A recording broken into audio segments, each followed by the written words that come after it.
Muito bem, então, para a gente até continuar aqui, a gente já está com 55 minutos também, não quero a gente sempre extrapolar o tempo, mas a gente tem que falar de dólar também, que a gente falou de bolsa, falamos do mercado, mas o dólar que hoje está caindo no Brasil e está caindo no mundo também, até a gente pode botar na tela aqui, a produção, Jonas, o dólar index, que hoje está caindo bastante, até 82, 0,82, isso é relevante.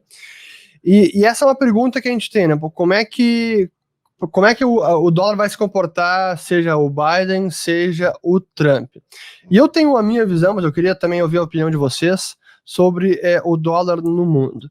Na minha visão, em termos de política fiscal, seja Trump, seja o Biden, o déficit fiscal vai continuar imenso, e tem batido recorde, 2020 já foi recorde, o ano fiscal americano acabou em setembro, foi 3 trilhões de déficit, e 2021 deve ser de novo um ano de recorde de déficit.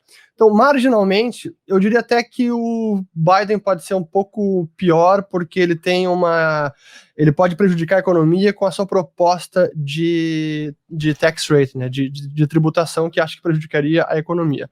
Mas pelo lado de déficit fiscal, é mais ou menos a mesma coisa. Aí que pela economia, pelo lado da economia, a gente pode dizer que por essa política, as propostas, os programas que eu vi do Biden é realmente de assustar em termos de o que pode repercutir na economia. É a elevação da carga tributária, que para a economia, para as empresas, para o lucro por ação, não é bom. Então, por essa ótica de prejudicar a economia, eu até esperaria o dólar se enfraquecer perante o mundo e até poderia ser bom para o Brasil. Com o Biden, tu disse. Com o Biden ganhando. Mas fora isso, eu não consigo ver outra razão para o dólar se enfraquecer. O aumento seria brutal, né? De 21% para 28%, fora outras situações onde as empresas vão ter dificuldade em manter a mesma estrutura fiscal, especialmente se elas estiverem com escritórios no resto do mundo, né? De uma certa forma, e pouca gente está falando nisso, essa política do Biden é até mais agressiva, digamos assim, em atrair, né, empresas americanas que têm escritórios fora do país a voltarem a ter mais escritórios, concentrar aqui empregos nos Estados Unidos. Por conta de regras que você vai aumentar, né, a taxação sobre lucro que está trazendo aí de outros países. Também vai aumentar muito o imposto para quem ganha mais de $400 mil por ano, um aumento que pode ser de até 20%. Então, tudo isso, e fora, né, o aumento do salário mínimo, que pode dobrar, o que deve impactar empresas como Walmart, McDonald's e outras que têm uma força de trabalho bastante ancorada aí no salário mínimo, né? Ele quer aumentar o imposto federal mínimo de $7,50 a hora para $15 a hora.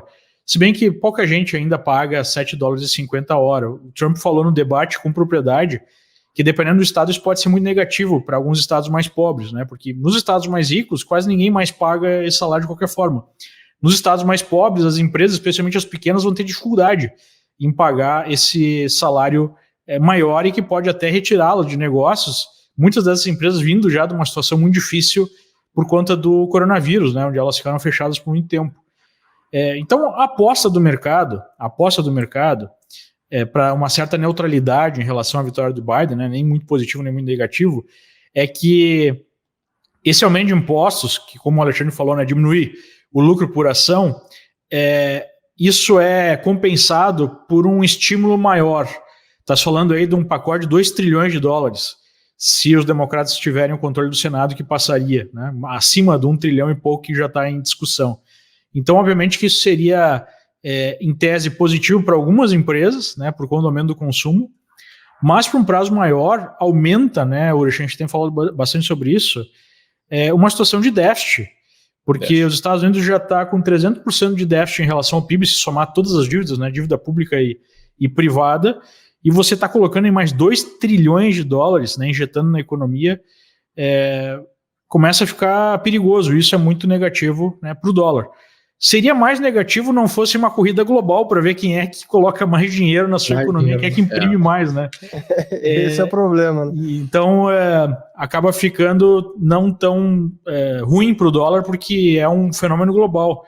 E aí a gente está discutindo essa questão de, globalmente, né, as economias estarem se fragilizando por tanto endividamento, ainda mais agora com essa nova rodada de lockdowns na Europa, né? A Europa que já está hiper endividada, mais do que os Estados Unidos, adotando mais lockdowns que vão obrigar aí a mais estímulos, a mais bolsas, ajudas. Então, o próprio Reino Unido já prometeu isso. A Christine Lagarde também, que é presidente do BCE, já falou que tá pronta para atuar em dezembro se precisar intervir nos mercados.